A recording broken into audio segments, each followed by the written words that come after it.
नमस्ते, मेरा नाम गरिमा है और आप देख रहे हैं पॉलिटिकल इमेज। लेकिन आज की हमारी स्टोरी है प्रकृति पे।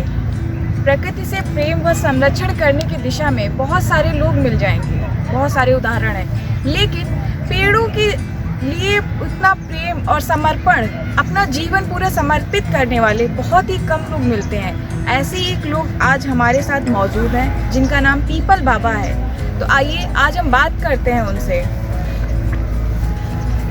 सबसे पहले बहुत बहुत स्वागत है सर आपका। और सर मैं ये जानना चाहती हूँ, मैं क्या मेरे दर्शक भी जानना चाहते हैं कि आपकी जो पेड़ लगाने की शुरुआत है, कैसे इसकी स्टार्टिंग, आपके कैसे विचार बने कि नहीं हम पेड़ लगाते हैं? देखिए 1976 की कहानी है ये।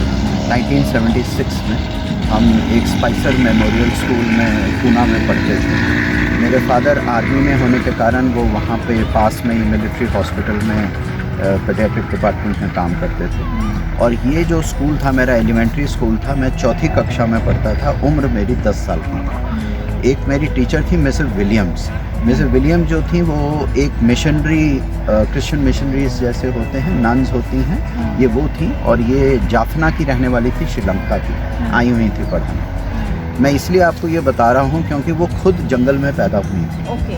और पक्षियों के साथ उनकी बड़ी अच्छी कॉन्वर्सेशन हुआ करती थी। हम तो खुद क्लास में बैठ के देखते थे कि कैसे वो जो हमारे स्कूल में जो डॉगीज़ घुस आते थे और जो पक्षी पेड़ों पे बैठे होते थे, वो कैसे आवाज़ें निकाल के उनसे बात करती थी। तो उन्होंने हमें खूब सारी कहानियाँ सुनानी, बर्ड्स, बीज, बटरफ्लाइज पे, माउंटेन्स पे, रिवर सिस्टम्स पे, जियोलॉजी पे, ज्योग्राफी पे, बायोलॉजिकल साइंसेस पे। चौथी कक्षा में एक 10 साल का बच्चा जो है, जब ये सब चीज़ें, आप 2 साल हमारी क्लास टीचर रही हो, चौथी और 5वीं कक्षा में, तो इतना इम्पैक्ट छोड़ा उन्होंने कि, और वो हमेशा एक बात कहा करती थी कि जो एयर, सॉइल एंड वाटर, ये 3 चीज़ें हैं, अगर आपने इनको संजो के नहीं रखा तो आपके जीवन का कोई मतलब नहीं रह जाता। ठीक है। और डॉक्टर, इंजीनियर तो सभी बन जाते हैं, लेकिन किसान बनना इतना आसान नहीं। और गार्डनर, तो वो हमेशा कहा करती थी कि गार्डनर, फॉरेस्टर एंड फार्मर, ये जो 3 लोग हैं, यही पृथ्वी को जिंदा रखते हैं ना। और एयर, वाटर एंड सॉइल काम करेंगे, वही जो हैं वही दे आर गॉड्स चिल्ड्रन। जैसे वो क्रिश्चियन थी तो वो इसी तरह भाषा में बात किया करती थी। तो उन्होंने एक बात कहनी शुरू की कि पेड़ों से कहानी शुरू होती है, पेड़ों पे खत्म होती है। तो उनका ये कहना था कि जब मनुष्य जाति पृथ्वी पर आई 40,000 50,000 साल पहले, तो हम लोग जंगलों में रहते थे। धीरे धीरे हम जंगलों में से निकल के धीरे धीरे हम नदियों के पास आए, सिविलाइजेशन हुई। लेकिन हुआ क्या कि जैसे जैसे अर्बनाइजेशन हुई और पिछले 200-300 साल की जो इंडस्ट्रियल रेवोल्यूशन हुआ, और जिस तरह से आज हम अर्बनाइजेशन की तरफ दौड़ रहे हैं और पूरी लैपटॉप इकॉनमी बनती जा रही है, आर्टिफिशियल इंटेलिजेंस और ये टेक्नोलॉजी का, और आज हमें अपनी टीचर की बातें, वो सारी चीज़ें याद आती हैं कि वो जो कहा करती थी ये बात कि अगर आपका जैसे, ये तो नाभि है प्रकृति, अगर उससे आपका ताड़न टूटता है, अगर जंगल से, है ना, जंगल से ही मंगल होता है, अगर आप जंगल से नाता तोड़ते हैं तो आपको बहुत नुकसान आपको है। और 2020 में हमने देखा भी है उसका। तो ये बात 26 जनवरी 1977 की है। 26 जनवरी 1977 हमारे स्कूल में छोटा सा मार्च पास्ट हुआ था रिपब्लिक डे का, और 11 साढ़े 11 का समय था।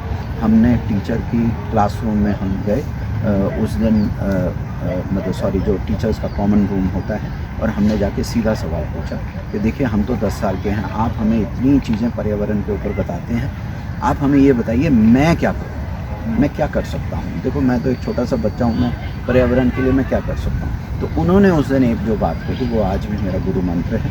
उन्होंने कहा बेटा ये बड़ी बड़ी बातें करना छोड़ो, है ना। ये उस समय भी कॉन्फ्रेंसेस होती थी, सेमिनार होते थे, पैनल डिस्कशन होती थी, थियोरी पढ़ाई जाती थी, ग्लोबल वार्मिंग, ओजोन लेयर और ये वो सब चीज़ों की अभी नई नई टर्मिनोलॉजीज उस समय आई थी। मैं 1976-77 की बात कर रहा हूँ। तो उन्होंने कहा बस खुरपी उठाओ, फावड़ा उठाओ, खड्डे खोदो और पेड़ लगाओ, बस।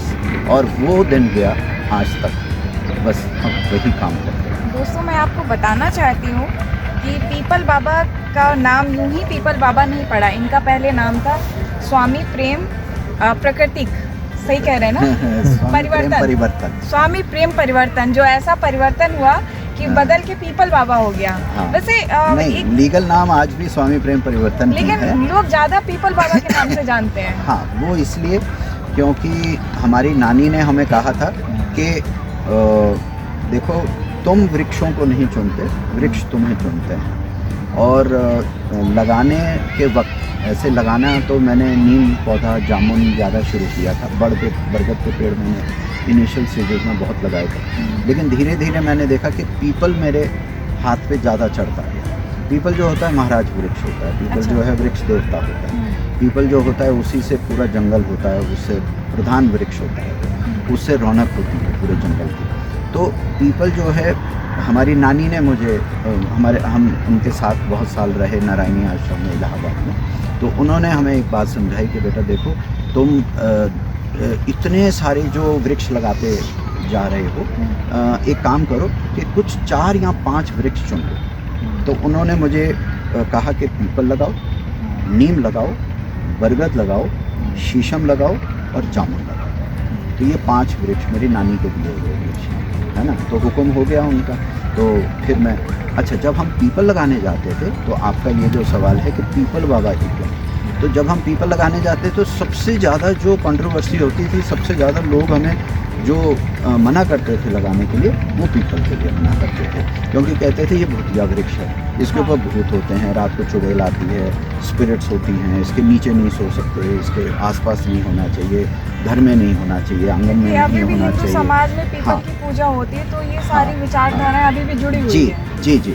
लेकिन हमने जो यंग एज में पीपल के बारे में समझा, उसको पर्यावरण और उसको साइंस के माध्यम से समझा कि ये अपने आप में एक मिनी इकोसिस्टम है, ये बहुत इम्पोर्टेंट वृक्ष है। तो लोगों का जो वो तो धारणा है, आस्था है, और इसके पीछे भी मैंने समझा है कि जो धारणा, आस्था बनाई गई है पीपल और नीम को, बुजुर्गों ने इसलिए बनाया क्योंकि इसको अगर धार्मिक जोड़ देंगे तो लोग काटेंगे कम, डरेंगे थोड़ा सा। वैसे सारे पेड़ तो लेकिन हो क्या रहा है कि लोग अब लगाने नहीं देते उसको, है ना। लोग लगाने से डरते हैं, है ना। और नेचुरल वे में क्या हुआ है कि जब डेवलपमेंट शुरू हुई हमारे भारत में, तो जो रोड वाइडनिंग हुई, हाईवेज़ की वाइडनिंग हुई, ज़्यादा पीपल वृक्ष कहाँ पाए जाते थे? रोड के राइट एंड लेफ्ट साइड पे, है ना। तो पूरी कैनोपी बनती थी, ऐसे छतरी बन जाती थी, और गाँव में, चौपालों में। फिर हाँ, तो एग्रीकल्चर का जब विस्तार हुआ हमारे, है ना, जैसे जैसे ग्रीन रेवोल्यूशन आया, तो लोगों ने क्या, अपने खेतों में से पीपल निकलवा दिए, क्योंकि लोगों को ऐसा लगा कि जो उसकी छाया है, उसके नीचे सब्जियाँ, खेती को नुकसान होगा, जबकि ऐसा नहीं होता। हाँ, अगर अब देखें तो जापान में एक पूरा स्कूल है इस चीज़ के ऊपर कि एक सोच है, बहुत सारे ऐसे लोग जानने वाले, और मैं भी इस चीज़ को बहुत ज़्यादा प्रमोट करता हूँ कि जब तक आप मेड़ों पे आप अच्छे अच्छे वृक्ष नहीं लगाएंगे, हम ये नहीं कहते कि सिर्फ पीपल लगाएंगे, और भी वृक्ष नहीं लगाएंगे, जब तक उसके ऊपर पक्षी आके नहीं बैठेंगे, तब तक जो नेचुरल पेस्ट कंट्रोल का प्रोसेस है, वो जो लाइफ साइकिल होता है इंसेक्ट और एक बर्ड का, और है ना, वो कंप्लीट नहीं होता। तो पेड़ तो ज़रूरी हैं, अगर आप पेड़ रखेंगे तो आपकी उपज भी अच्छी होगी, आपकी जो soil fertility, soil stability, soil restoration ज़्यादा अच्छा होता है, मिट्टी को फ़र्क आता है, वहाँ का जो टेम्परेचर है वो कम रहता है। आसपास अगर खेतीबाड़ी के मेड़ों के ऊपर आपने पेड़ लगाए हैं, वो विंड बैरियर का काम करते हैं, है ना। तो वो एक वॉल की तरह ग्रीन वॉल होती है जो गर्म हवा या सर्द हवा को भी रोकते हैं। बहुत सारे हैं, खैर वो पूरा टॉपिक ही काफ़ी डिटेल है। तो हुआ क्यों कि लोग, जब मैं गांव-गांव जाके लोगों को इरिगेशन कैनाल्स में, जैसे पंजाब, हरियाणा में, नॉर्थ राजस्थान में, तो जितनी नई नई इरिगेशन कैनाल्स बन रही थी, तो मुझे ऐसा मौका मिला कि क्योंकि क्या होता है कि मॉइस्चर बहुत इम्पोर्टेंट होता है। कभी भी हम पेड़ की कहीं भी हम जब पौधा रोपण करते हैं, क्योंकि पौधा लगाना कोई बड़ी बात नहीं है, वो तो कोई भी लगा सकता है, लेकिन फिर उसकी 3 साल देखभाल है, उसको पानी मिलना चाहिए, उसको खाद मिलनी चाहिए, वो ऐसी जगह लगना चाहिए कि जहाँ पर हम जा के उसकी मॉनिटरिंग कर सकें, है ना। तो जब तक वो बड़ा वृक्ष नहीं हो जाता, आप उसको छोड़ नहीं सकते, है ना। तो नदियों में से निकाला, सड़कों में से निकाला। सबसे पहले आपको पीपल बाबा का नाम किसने दिया, याद है? ये राजस्थान में एक कोई, मैं एक बीच में मैं अपने आजीविका के लिए मैं ध्यान और योग भी सिखाता रहा हूँ। तो कई आश्रमों से अटैच था मैं, तो उनके लिए मैं असाइनमेंट्स करता था। तो एक बार मैं राजस्थान में कहीं 1984 की बात है कि मैं योग सिखा रहा था वहाँ पे गाँव में, ध्यान का एक छोटा सा हम शिविर ले रहे थे। तो वहाँ के जो प्रधान जी उन्होंने मेरी इंट्रोडक्शन ही पीपल बाबा के नाम से करी। उन्होंने कहा यहाँ स्वामी प्रेम परिवर्तन बैठे हैं और ये पीपल के वृक्ष लगाते हैं और ये हमारे पीपल बाबा हैं। वहाँ से बस ऐसे नाम चढ़ा, फिर धीरे धीरे जो लोकल न्यूज़पेपर से उन्होंने उठाया, फिर पंजाब केसरी पंजाब वालों ने लिखना शुरू कर दिया। फिर हमने देखा कि एक आध साल में तो सभी लोग पीपल बाबा कहना शुरू कर दिए। तो ये हमारा नाम दिया नहीं है, ये पब्लिक का है। फिर मीडिया ने उसको पकड़ लिया, उनको शायद स्वामी प्रेम परिवर्तन लिखना ज़रा मुश्किल लगता था, तो उन्होंने पीपल बाबा, अब सारी दुनिया पीपल बाबा के नाम से जानती है। तो दोस्तों ये कहानी थी स्वामी प्रेम परिवर्तन के नाम से बदला पीपल बाबा की कहानी।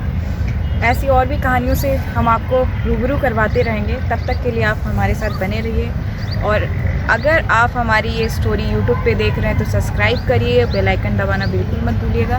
फेसबुक पे देख रहे हैं तो ज़्यादा से ज़्यादा